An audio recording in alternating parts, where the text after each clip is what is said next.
So Flipkart থেকে একটা জিনিস অর্ডার দিয়েছিলাম। বেশিরভাগ ফ্লিপকার্টের জিনিস সন্ধ্যাবেলায় আসে, ঠিক আছে? তো আজকেও সন্ধ্যাবেলায় চলে এসেছে। তো পৌঁছে গেছে জিনিসটা, কী আছে ওপেন করে তোমাদেরকে দেখাচ্ছি। তো আমার কাছে একটা আছে নেল কাটার। এখন নেল কাটার দিয়ে আমি এটাকে ওপেন করে নেব। আর আমি উল্টো দিকে ওপেন করে ফেলেছি। তো এই জিনিসটা খুবই প্রয়োজনীয় একটা জিনিস। যদি তোমাদের কাছে বাইক টাইক আছে তাহলে এই জিনিসটা অবশ্যই খুবই প্রয়োজনীয় একটা জিনিস। এটা আমি 1/2 লিটারের একটা পেয়েছি। এটা হচ্ছে যে চেন লুব্রিকেটর।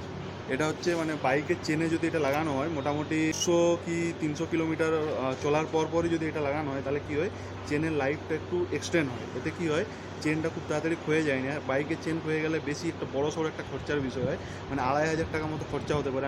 আমি কিছুদিন আগে পুরো পকেটটা চেঞ্জ করেছি। তো তারপরে আমাকে দোকান থেকে বলেছে, মানে শোরুমে যেখানে করেছিলাম, যে এই যে চেন লুব্রিকেশন আছে এটা একটা ফ্লিপকার্ট থেকে অর্ডার দিয়ে চেনে লাগাতে। তো সেই জন্য আমি এটা অর্ডার দিয়েছিলাম, চলে এসেছে। বেশ ভালো জিনিসই, আর কোনো ফ্রড হয়নি, ঠিক আছে? 1/2 লিটার মতো আছে, অনেক দিন চলবে। তো যাই হোক, এটাই ছিল ভিডিও। আর আমি দিয়ে দেবো এর দাম কত, ভিডিওর মধ্যে দিয়ে দেবো, দেখে নেব।